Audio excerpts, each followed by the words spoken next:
Dear students, good morning to one and all. Previous classes we will detailedly discuss about the some characteristics in angiosperms. That is habitat in angiosperms, the angiospermic flower, that is male flower and female flower. Today we are going to discuss about the another general characteristics in angiosperms, that is the female sex organ in a flower is the gynoecium or pistil or the carpel. An angiospermic flower consisting of four parts, that is first part calyx, second part corolla, third part androecium or stamens, fourth part gynoecium or pistil or carpel. But here the male sex organ in a flower are called stamens or androecium. The stamens or androecium consist of two parts. Okay, now the first part a slender filament, second part anther. The anther is always bilobed.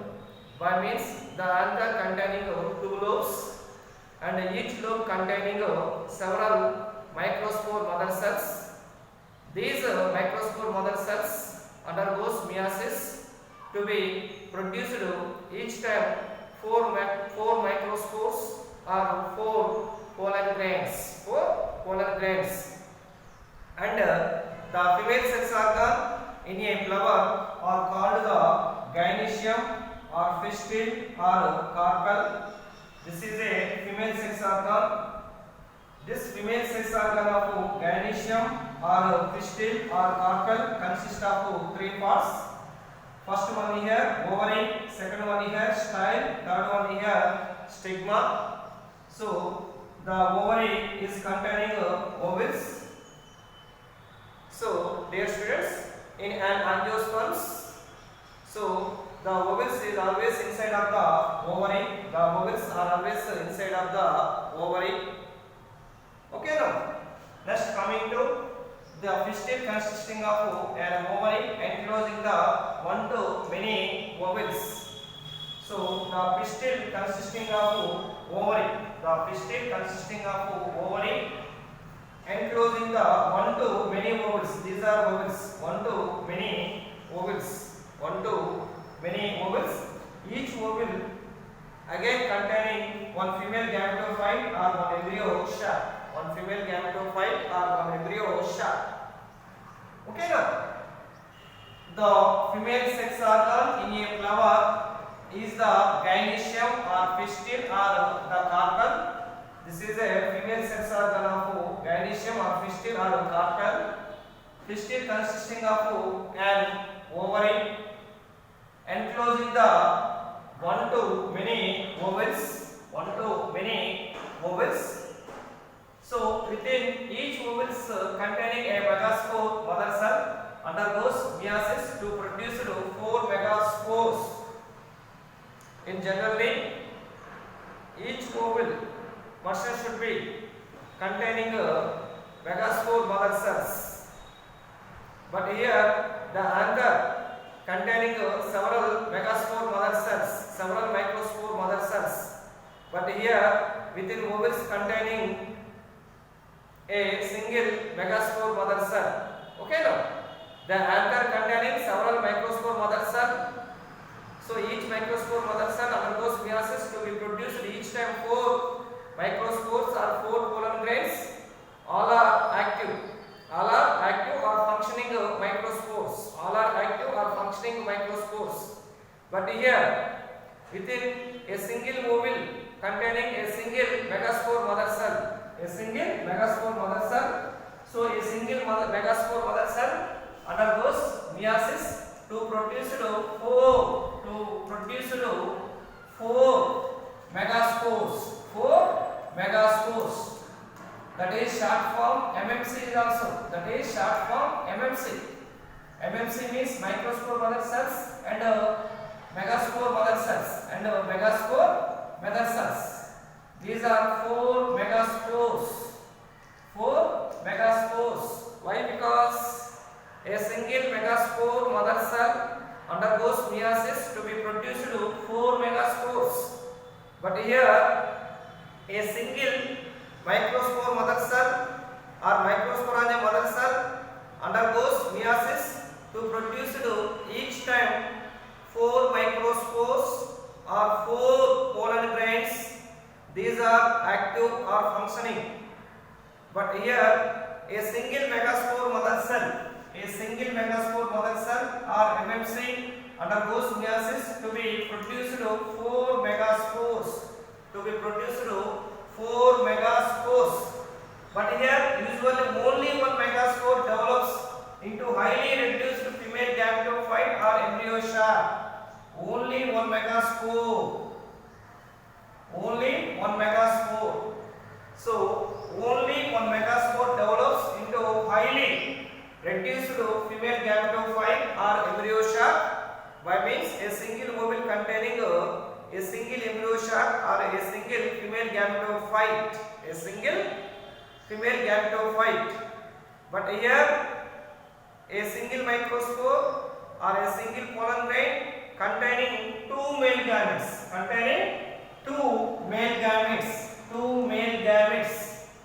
Okay now.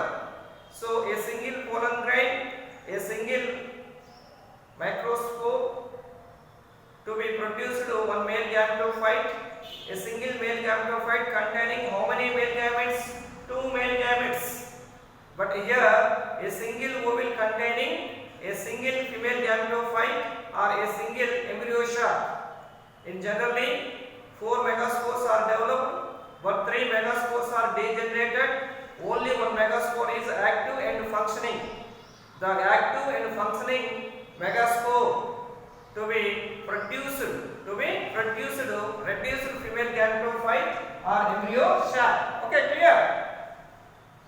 Within ovules, a megaspore mother cell undergoes meiosis to produce 4 megaspores. But here usually only one megaspore. 3 megaspores are degenerated. Usually only one megaspore, that is active and functioning megaspore develops into highly reduced female gametophyte or embryo sac. This is a female gametophyte or embryo sac. Okay now, next coming to each of the cells of an embryo sac is haploid. So this embryo sac or this female gametophyte containing 7 cells. 1, 2, 3, 4, 5, 6, 7. 7 cells. All cells are haploid. Okay now, all cells are haploid. Each of the cells of an embryo sac is haploid. Each of the cell in an embryo sac or female gametophyte is haploid number of chromosomes.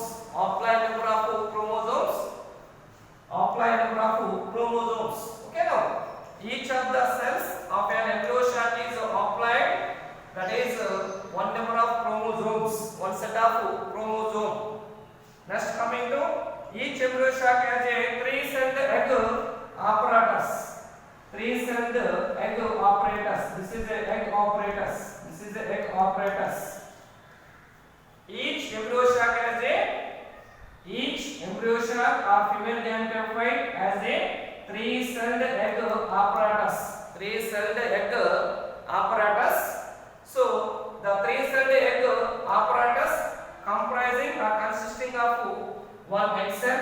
This is a egg cell, and with 2 synergids. This is a egg apparatus. This egg apparatus consisting of 2 parts. One is egg cell, second one is synergids. How many synergids are formed? 2. But how many egg cells are formed? Only 1. Totally 3-celled egg apparatus. Okay now, each embryo sac has a 3-celled egg apparatus. comprising one egg cell with two synergids and three antipodal cells and two polar nuclei. Cells are here 7 cells, but nucleus are here 8 nucleus. 7 cells are here 1, 2, 3, 4, 5, 6, 7. 8 nucleus are here 1, 2, 3, 4, 5, 6, 7, 8. 8 nucleus are here. Each embryo shaft or female gametophyte having 7 celled and 8 nucleate. 7 celled and 8 nucleate. Okay now. So this is a egg apparatus consisting of egg cell and two synergids. And this is a antipodal cells. How many antipodal cells are present are here? 3 antipodal cells. Each antipodal cell having haploid number of chromosomes. And this is a egg cell consisting of a single nucleus. This is also haploid. Synergids also containing a single nucleus. This is also haploid. But these two are polar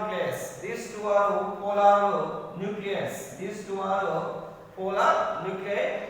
But these polar nuclei eventually to be fusing of diploid secondary nucleus. Just coming to the polar nuclei eventually fuse to produce a diploid secondary nucleus. These two are polar nuclei.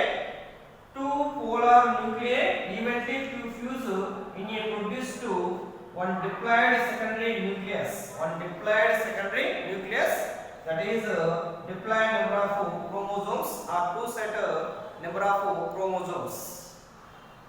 Okay now. So next coming to the pollen grains after dispersal from the anther are carried by wind, water and animals to the stigma of a pistil. So the pollen grains, these are the pollen grains. So these pollen grains to be reach the stigma of a pistil. The pollen grains after dispersal, a mature anther to be produced several microspores or several pollen grains. These microspores or these pollen grains to be dispersal from anther to the stigma of pistil. From anther to the stigma of pistil or gynecium.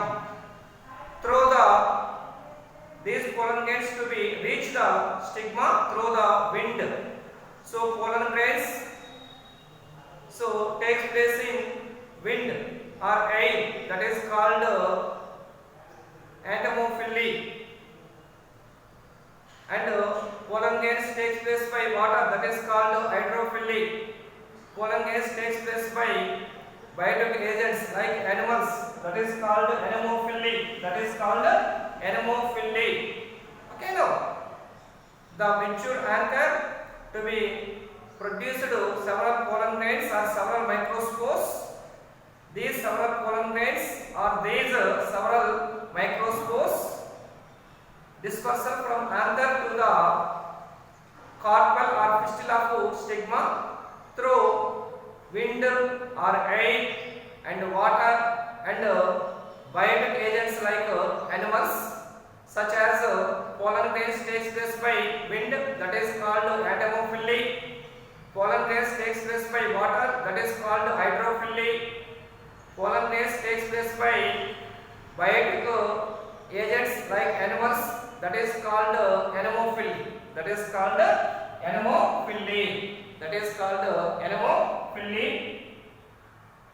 Okay now. Next, so in this pollen grains to be reach of the stigma, then will be germinated. So these pollen grains to be germinated and grows through the tissues, that is stigma and style, to be reach the ovary of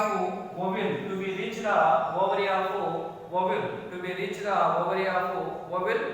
This pollination is named as indirect pollination. This pollination is named as indirect pollination. In unlike gymnosperms, the ovules are not covered by ovary walls or fruit wall. The ovules is always naked. So in this time, the pollen grains is directly reach the ovule. That is named direct pollination. But here in our angiosperms, the ovules are covered by ovary wall. So in this time, the pollen grains is not directly reach the ovule, reach the ovule. By means the pollen grains first to be reach the stigma. So in this stigma to be germinated pollen grains. So these pollen grains to be germinated and to be produced one pollen tube. So this pollen tube grow through the tissues, that is stigma and style, and finally reach the ovary of ovules. This phenomenon is named as indirect pollination. Okay now, and this is a pollen tube. So the pollen tubes enter the embryo sac. The pollen tube enters the embryo sac where two male gametes are discharged. A pollen tube each step to be carrying up how many male gametes? Two male gametes. Why? Because the microspore mother cell undergoes meiosis to be produced 4 megaspores or 4 microspores or 4 pollen grains. A microspore mother cell undergoes meiosis to be produced 4 microspores or 4 pollen grains. A single pollen grain to be germinated pollen tube, that is male gametophyte. This male gametophyte containing 2 male gametes. So dear students, a single pollen tube each step to be carrying 2 male gametes. Okay now, the pollen tubes enter the embryo sac. Embryo sac occurs in the ovary of ovules. So these are ovules. A single ovule containing a single embryo sac or a single female gametophyte. Okay now, but here a pollen tube or a male gametophyte containing 2 male gametes. So the pollen tubes enter the embryo sac where 2 male gametes are discharged. These 2 male gametes are applied number of chromosomes. Okay now, next coming to one of the male gametes fuses with the egg cell. This is a first male gamete. This first male gamete fuses with the egg cell of nucleus. The male gamete nucleus fuses with the egg cell of nucleus to form a zygote. Why? Because this is a haploid number of chromosome. This is a haploid number of chromosome to be formed one diploid number of chromosome, that is zygote. So this is called syngamy or fertilization. Each time a pollen tube to be discharged 2 male gametes in an embryo sac or female gametophyte. But here one of the male gamete fuses with the egg cell to form a diploid zygote. This phenomenon is named as syngamy or true fertilization. Okay now, one of the male gametes fuses with the egg cell to form a zygote. This is a diploid number of chromosome. Why? Haploid number of chromosome plus haploid number of chromosome. One set of chromosome plus one set of chromosome, that is 2 sets of chromosomes. That is a diploid number of chromosome, that is a zygote. This is called syngamy. Or true fertilization. Next coming to other male gamete, second male gamete. The other male gamete fuses with the diploid secondary nucleus. Diploid secondary nucleus to produce the triploid primary endosperm nucleus. Triploid primary endosperm nucleus. Triploid primary endosperm nucleus, short form PEN, primary endosperm nucleus. Okay, now the other male gamete, that is second male gamete, fuses with the a diploid secondary nucleus to produce the triploid primary endosperm nucleus, short form PEN, primary endosperm nucleus containing triploid number of chromosomes or 3 set of chromosomes. This is called triple fusion. This is called triple fusion. This phenomenon first to be observed by Navasin. Navasin. This phenomenon first to be observed by Navasin. Navasin. So two male gametes are here. First male gamete fuses in the egg cell to produce a diploid zygote. Second male gamete fuses with a diploid secondary nucleus to produce a triploid primary endosperm nucleus. So these two events are appeared. One is syngamy or true fertilization. Second one is triple fusion. Second one is triple fusion. So because of the involvement of two fusions. So first fusion are here syngamy or true fertilization. Second one here triple fusion. This event is termed as double fertilization. This event is termed as double fertilization. This is first observed by Strasburger.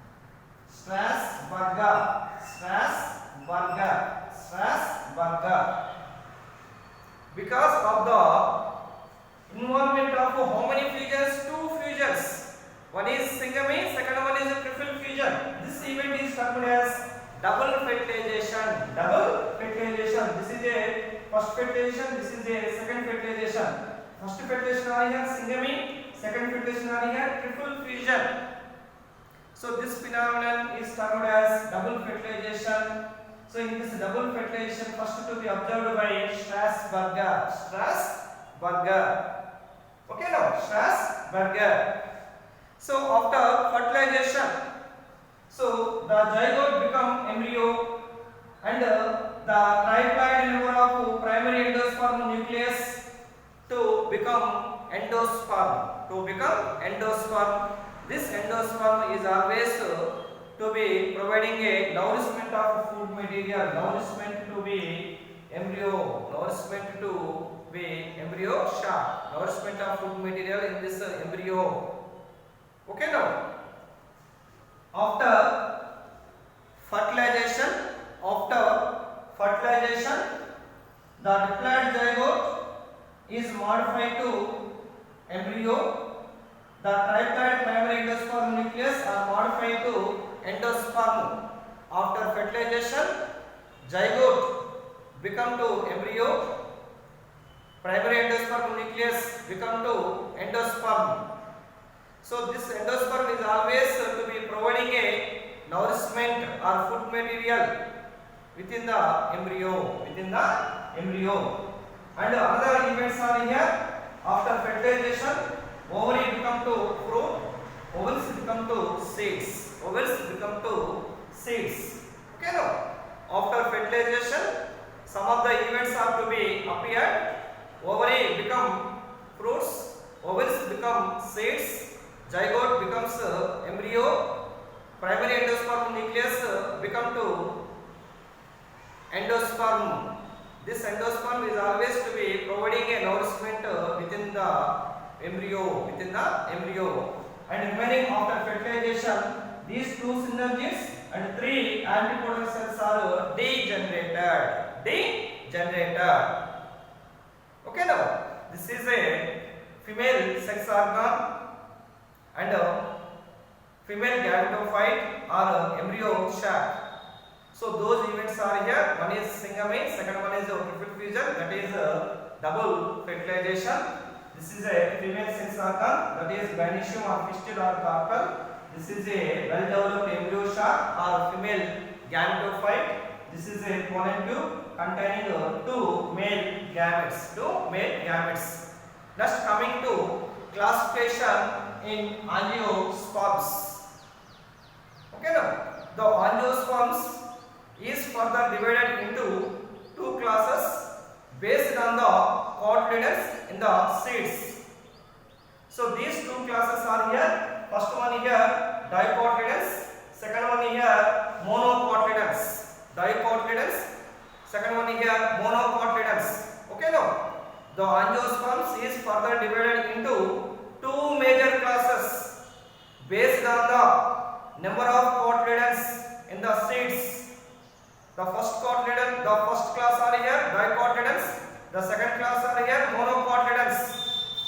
The first class dicotyledons are having two cotyledons. The second class monocotyledons are having a single cotyledon or only one cotyledon in their seeds. Only one cotyledon in their seeds. Okay, now thank you.